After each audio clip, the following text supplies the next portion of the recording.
And it is a beautiful day for afternoon baseball as the Mets will try to complete the sweep and take on the Philadelphia Phillies. It's a game many of you will see right here on the network. And the Mets, they have won 6 in a row. They would get another win. And Max Kranick, who grew up a big-time Mets fan, his dad was a Met fan, would consistently go to opening day at Old Shade Stadium back in the day. Now he's pitching for the team that he grew up rooting for. And Max Kranick, good enough to join us here on Central. Good morning, Max. How are you?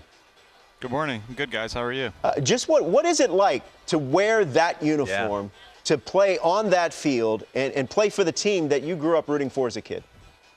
Yeah, it's really special. I really am living my childhood dream, so just trying to remind myself, once in a while. But no, just coming to work every day in the big leagues is a blessing. So just trying to come to work every day and get a little bit better. Who texted you when you learned that you were making the opening day roster with the Mets? David Wright did, my favorite player, so that was really special as well. Yeah, I couldn't believe it. I showed Hayden Sanger, who I was sitting next to on the bus. It's like, is this a joke? Like, is this real? Did he take a picture of it? You have to keep his number, all of it, screenshot it. How did you become a Met fan? Scranton. I know your dad, but... Yeah, so he was born in West Orange, and then he moved to the Scranton area when he was young, so I just followed along. No Phillies? I mean, I stayed in that Lackawanna Hotel. That was like the most haunted hotel in the country. I was just going to say that, the haunted hotel. No Phillies.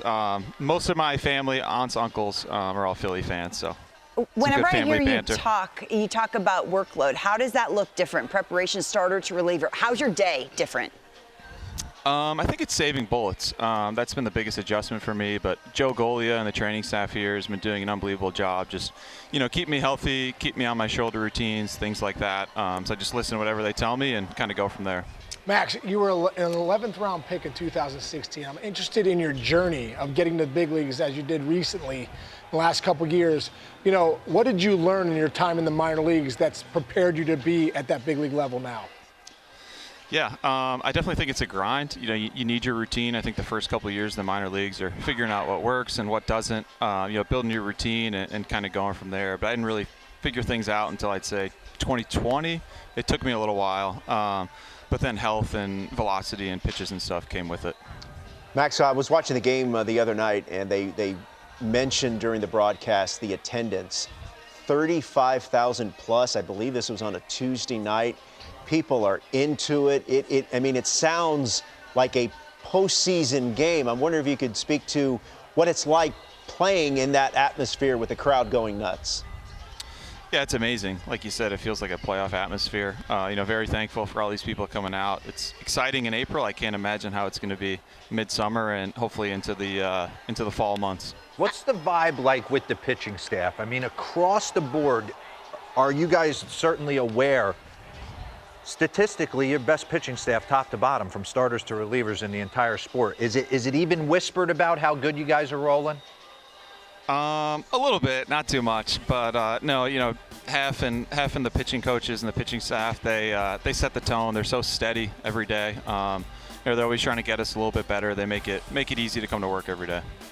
Talk about your role, Max, and you've been pounding the strike zone, no walks, over 15 innings pitched. Has Carlos Mendoza set you guys up for having that role out there in the bullpen? I think so, yeah. I think my role right now is, coming in, filling it up, kind of bridging the game to the big dogs in the back. You come in miserable spots. Bases loaded, Max. It's miserable. Well, there's been a couple of those, but very fortunate to be able to get out of those. But no, I think that, like I said, my job is to come in and throw strikes and hand it off to the next guy. Max, you went through it. Did you know you'd get here through all the injuries and all the hurdles?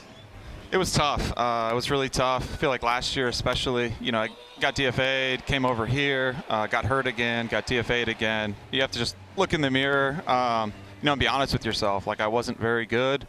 There were adjustments that needed to be made, and it took a while. It took months, but I trusted their process. My pitching coach last year in AAA, Grayson Crawford, was amazing to me. He set out the foundation. I just followed along, and every month I looked up, and things were trending in a better direction, so very thankful for him. I'm sure this experience has been a great one thus far, and you've got to do a lot of cool things. What was it like to catch the first pitch from our buddy, former Met, Al Leiter? It was cool, yeah. Definitely a special moment. I actually told Al that I met him when we were young at a Diamond Nation tournament. I think his son Jack must have been playing like before or after us. So it's funny. I have a picture. There you go. Yeah. There's the picture. So no, it was cool. It was nice to see him again. Max, when my girl plays, you're dancing, right? I think we all are. Yeah. We all look forward to it. I can't wait for it today. Right. I know. Yeah. He's so steady at the top. Every day. He comes in just, even keeled. He's really impressive. We just follow along. Ham and cheese omelet, side of potatoes, English muffin. Yeah, exactly. Pretty much. Pretty much, yeah. Just simple.